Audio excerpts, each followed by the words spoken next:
Developer बनेगा India में। आज हम सीखेंगे और सीखे नहीं, आज जाने जैसे मोस्ट रिएक्ट फ्रेमवर्क क्या है। तो मोस्ट 10 रिएक्ट फ्रेमवर्क ना आज हम आपके लिए एक एक पॉइंट लाए। फ्रेमवर्क क्या होता है? फ्रेमवर्क ना एक सपोर्टेबल एक पार्ट रहता है, ठीक है, जहाँ पे आपको मदद मिलती है उस कंपोनेंट को और रिएक्ट में इंपोर्ट करने के लिए और रिएक्ट बनाने के लिए प्रोग्रामिंग लैंग्वेज यूज़ करने के लिए, ठीक है। तो फ्रेमवर्क दो तरह के होते हैं, सॉफ्टवेयर फ्रेमवर्क होते हैं और एक प्रोग्रामिंग लैंग्वेज में जो यूज़ की गई वो फ्रेमवर्क अलग होते हैं। सॉफ्टवेयर फ्रेमवर्क ये होते हैं कि जैसे आपको फ्रेमवर्क में सपोर्ट चाहिए कोई प्रोग्रामिंग लिखने के लिए सॉफ्टवेयर, ठीक है। तो सॉफ्टवेयर फ्रेमवर्क क्या है? विजुअल स्टूडियो, ठीक है। और कोड फ्रेमवर्क है, पैकेज होती है। तो पैकेज सपोर्ट करती है, लाइब्रेरी इनबिल्ड करती है, जो आपको चाहिए वो इनबिल्ड मिल जाती है, बस खाली कुछ लाइन कोड लिखने पड़ते हैं, ठीक है। उसको बोलते हैं फ्रेमवर्क। रिएक्ट मीन कोई भी रिएक्ट फ्रेमवर्क हो, अलग अलग लैंग्वेज में जावा में फ्रेमवर्क है, पाइथन में फ्रेमवर्क है, ठीक है, सब अलग अलग। तो आज हम जाने थे रिएक्ट फ्रेमवर्क के बारे में। तो सबसे पहले हम आते हैं, पता करते हैं रिएक्ट, ठीक है।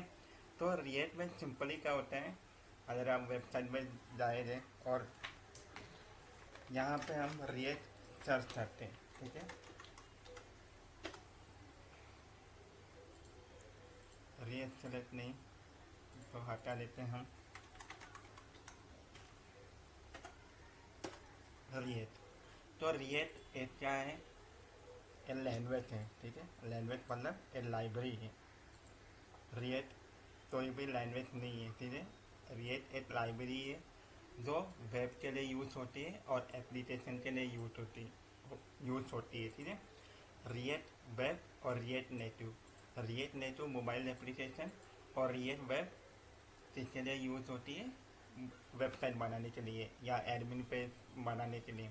तो ये एक फ्रेमवर्क होगी, ठीक है। रिएक्ट सबसे पहले खुद ही एक फ्रेमवर्क है, ठीक है। समझ में आ गया? रिएक्ट खुद का ही एक फ्रेमवर्क है जिसको बनाया जाए, किसने बनाया था? फेसबुक ने बनाया था रिएक्ट, ठीक है। तो उसको एक एडिशनली एनिमेशन वेबसाइट अट्रैक्टिव दिखाने के लिए रिएक्ट को डेवलप किया गया है। अब उसको रिएक्ट के अंदर और स्टाइलिश कंपोनेंट एनिमेशन बनाने के लिए क्या क्या यूज लगेगा? स्टाइल कंपोनेंट, ठीक है। सबसे पहले क्या लगेगा? दूसरा स्टाइल कंपोनेंट। तो स्टाइल कंपोनेंट रिएक्ट के अंदर क्या होते हैं, ठीक है।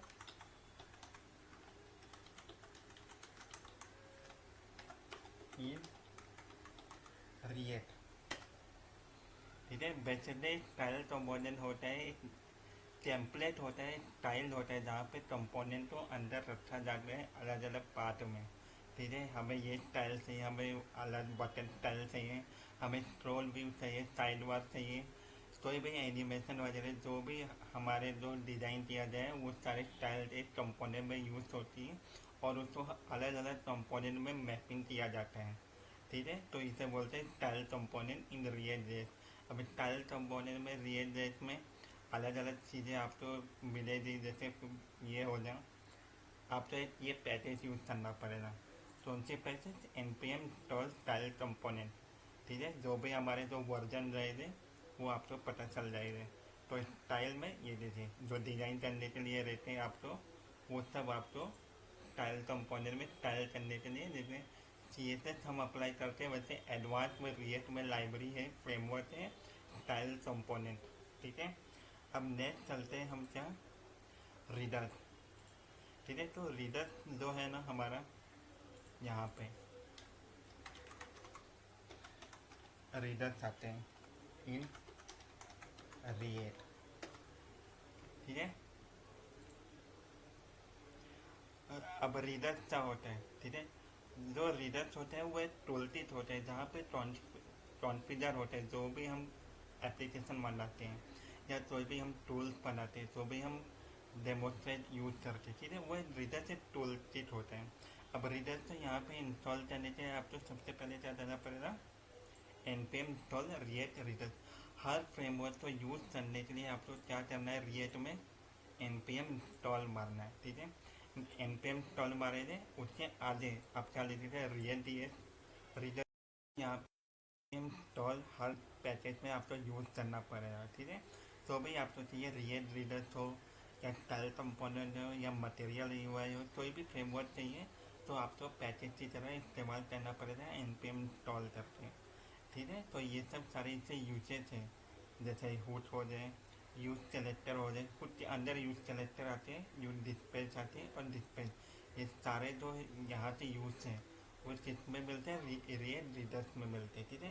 तो ये अलाउ करते हैं सारे कंपोनेंट में इंटरेक्ट करने के लिए, एक दूसरे के साथ यूज करने के लिए। जैसे कोई फंक्शन रहता है वो फंक्शन की तरह इस्तेमाल होता है, ठीक है। तो पहले हम आज जाने के लिए फ्रेमवर्क क्या होते हैं, फ्रेमवर्क के थोड़े कुछ यूज और कंपोनेंट हम खाली इंफॉर्मेशन देते हैं, ठीक है। तो आज पूरा डिटेल एकदम फ्रेमवर्क के ऊपर रहेगा रिएक्ट का। तो अब नेक्स्ट चलते हैं मटेरियल यूआई। अब मटेरियल यूआई क्या होता है, मटेरियल यूआई आपका रिएक्ट स्टाइल कंपोनेंट है।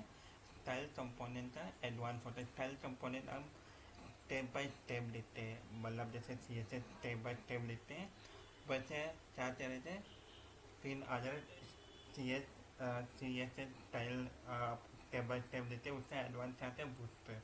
तो बूटस्ट्रैप क्या देते हैं, डायरेक्टली क्लास देता है, ठीक है। क्लास तो इम्पोर्टेंट है और रेडीमेड बूटस्ट्रैप तैयार हो जाते हैं, ये टेम्पलेट तैयार होते हैं, ठीक है।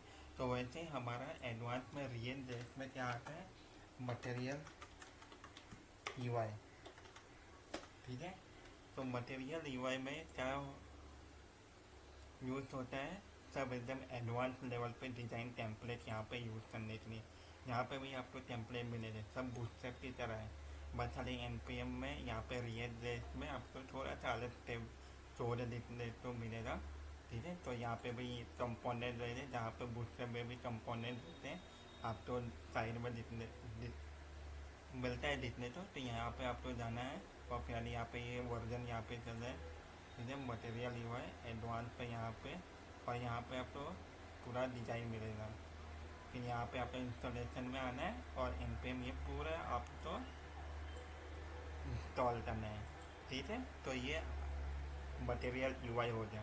अब मटेरियल यूआई के बाद नेक्स्ट कंपोनेंट होता है रिएक्ट राउटर। रिएक्ट राउटर बहुत ही ईजी कंपोनेंट है।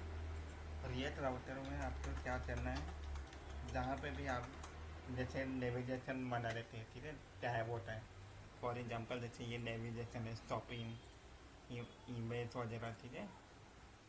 ये जो नेविगेशन आपको अगर रिएक्ट में बनाना है तो आपको यूज़ करना पड़ेगा रिएक्ट राउटर, ठीक है। या फिर एक नया चीज़ है रिएक्ट राउटर डोम, ये इसका लेवल नेक्स्ट पार्ट है, ठीक है।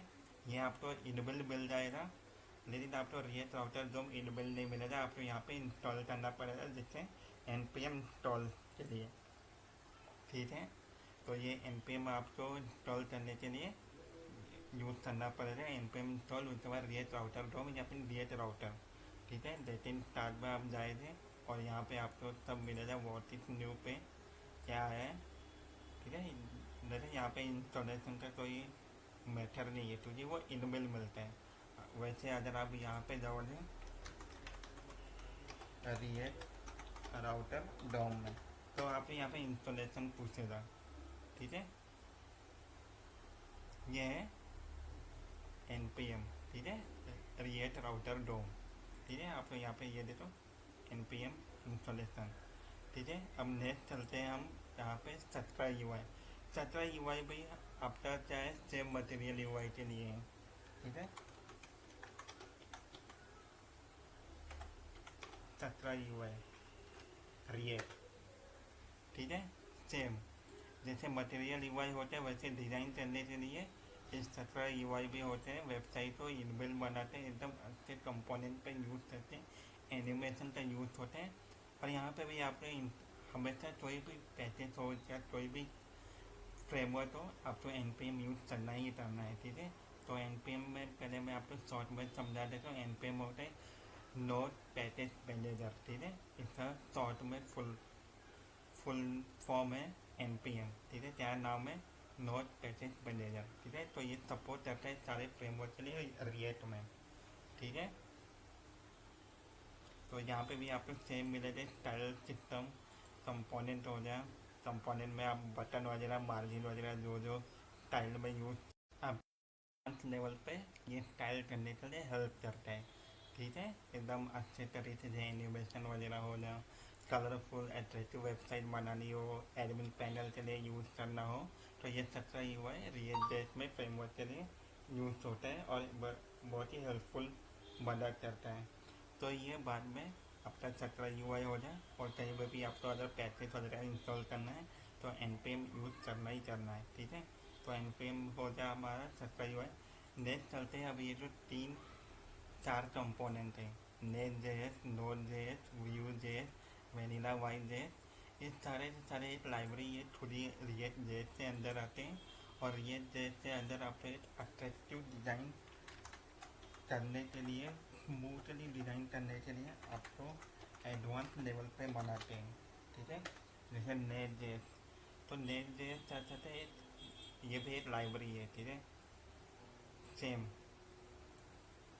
वेब एप्लीकेशन के लिए रिएक्ट कंपोनेंट के लिए यूज होता है। ठीक है, तो यहाँ पे ये सब प्रोजेक्ट क्रिएट करने के लिए, ये भी प्रोजेक्ट इसमें आपको रिएक्ट यूज़ करना पड़ेगा, रिएक्ट में ही यूज़ करना पड़ेगा। तो रिएक्ट यूज़ करने के लिए आपको उस पर नेट जेएस में अलग तरीके से थोड़े मिले थे, लेकिन ऑलमोस्ट जो भी फंक्शनलिटी रही थी 50-60% सब रिएक्ट वाली रही थी। ठीक है, बस खाली थोड़े से चेंजेस रहे थे जहाँ पे कंपोनेंट वगैरह हो गए थोड़े से लिखने के लिए फंक्शनलिटी मोड में, वो सारे आपको अलग अलग चीज़ें मिलेगी। ठीक है, जैसे यहाँ पे राउट हैंडलर हो गया, ठीक है, मिडल वेयर आ जाता है क्लाइंट सर्वर रेंडरिंग के लिए, ठीक है, डाटा फैक्सिंग के लिए, ये थोड़े एडवांस लेवल में आपको डिटेल में मिल जाएंगे नेट जेएस। तो ये भी एक बेस्ट फ्रेमवर्क यूज होता है रिएक्ट फ्रेमवर्क के लिए। ठीक है, अब नेक्स्ट आते हैं हमारे यहाँ पे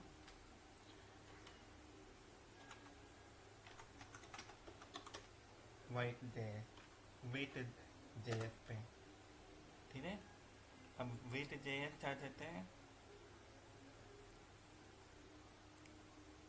विथ जेएस हमेशा ऐसा रेडी करता है चार्ज सर्वर पे जो भी काम होते हैं वहाँ पे एक काम आता है। ठीक है, तो ये अगर आपको सर्वर साइड में यूज़ करना हो या बहुत ही फास्ट आपको चीज़ें चाहिए बंडल में या प्रोजेक्ट में या इंटीग्रेशन कोई भी टूल्स अगर प्लगइन कॉन्फ़िगरेशन सेक्शन जावास्क्रिप्ट वगैरह में अगर यूज़ करना हो एकदम हाई कमांड में, तो आपको क्या यूज़ करना पड़ेगा, वाइट जेएस का इस्तेमाल करना पड़ेगा, जो कि ये भी एक फ्रेमवर्क है रिएक्ट जेएस का। ठीक है, यहाँ पे सारे जो कंपोनेंट वगैरह सब ये डिप्लॉय वगैरह जो भी है ये सब क्या यूज़ होता है, एक फ्रेमवर्क एक बैकएंड वगैरह के लिए सर्वर साइड के लिए आपको इस्तेमाल करने के लिए हेल्प करता है।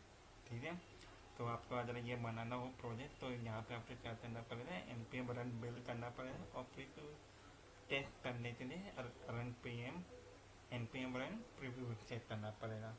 ठीक है, तो इसका सर्वर पोर्ट जो हमारा रहता है यहाँ पे क्या आएगा 8080 पे। ठीक है, अब यहाँ पे चलते हैं नोड जेएस। ठीक है, नोड जेएस आपने सुना रहेगा रिएक्ट में। ठीक है, अगर यूज़ नहीं किया है तो यूज़ बाद में चले जाए, पहले इसको समझे लें। ठीक है, तो नोड जेएस क्या है, वो हमेशा चलता है सर्वर साइड के लिए और ये यूज़ होते हैं जावास्क्रिप्ट को रन करने के लिए कहीं पे भी। ठीक है, ये एक ओपन सोर्स है क्रॉस प्लेटफॉर्म में, तो ये यूज़ होता है रिएक्ट सर्वर के लिए, वेब एप्लीकेशन के लिए, कोई भी कमांड लाइन टूल पे या स्क्रिप्ट लिखने के लिए। ठीक है, तो सर्वर साइड के लिए ये रिएक्ट नोड जैसा यूज़ होता है। अब लास्ट फ्रेमवर्क चलते हैं हम किस पे, व्यू एएस पे। तो व्यू एएस में ये प्रोजेक्ट जावास्क्रिप्ट फ्रेमवर्क है। ठीक है, जावास्क्रिप्ट का फ्रेमवर्क है, लेकिन काम आते हैं अपने रिएक्ट जेएस में यूज़ होता है।